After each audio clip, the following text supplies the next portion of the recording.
বাংলাদেশে রবীন্দ্রনাথের নানান জায়গায় রবীন্দ্রনাথ অবস্থান করেছেন। তো সপরিবারে কিন্তু কুষ্টিয়া শিলাইদহ ছাড়া আর কোথাও তিনি থাকেননি। এবং রবীন্দ্রনাথ এই যে শাহজাদপুর, পতিশর যাই বলি না কেন, রবীন্দ্রনাথের বসবাসের কেন্দ্র ছিল শিলাইদহ।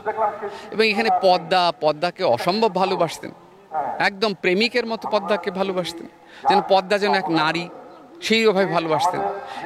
এইখানকার যে প্রকৃতি, নিসর্গ, এটা রবীন্দ্রনাথকে বদলে দিয়েছিল, বিশেষ করে এখানকার সাধারণ মানুষ।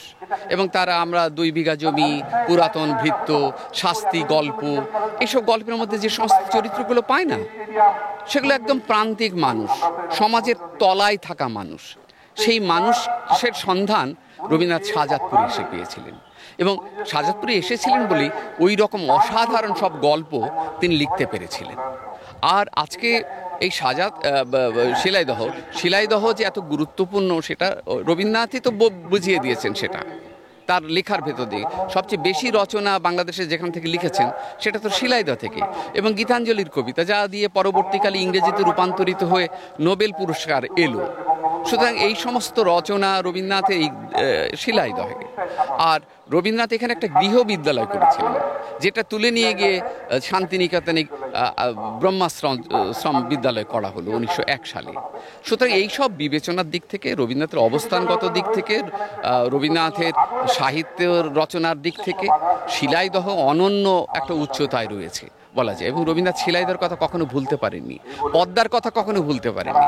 শান্তিনিকেতনে খুব একদম শেষের দিকে রবীন্দ্রনাথ যখন থাকছেন, তখন ওই যে পুনশ্চে কাব্যে খোয়াইয়ের কথা বলছেন শান্তিনিকেতনে, সঙ্গে সঙ্গে রবীন্দ্রনাথের মাথায় মনে পড়ছে পদ্মার কথা।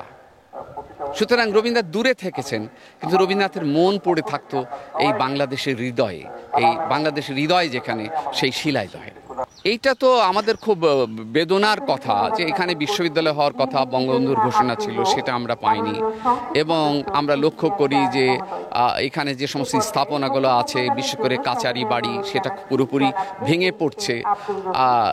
সেটি সংস্কার করা দরকার। মহর্ষি দাতব্য চিকিৎসালয় যেটা ছিল, রবীন্দ্রনাথ করেছিলেন তার পিতার নামে সাধারণ মানুষের চিকিৎসা দেওয়ার জন্যে, সেটি আবার সংস্কার করে একটা কাঠামো দাঁড় করানো যায় এবং সেখানে যদি চিকিৎসার ব্যবস্থা করা যায়, আমার মনে হয় সাধারণ মানুষ উপকৃত হবে। আর শিলাইদহের কুঠি বাড়িটার একটু রং টং করা দরকার, একেবারেই অবহেলিত বলে মনে হয়। এটা আমাদের রবীন্দ্র অনুরাগী ভক্তদের একটু দুঃখের কারণ, কষ্টের কারণ।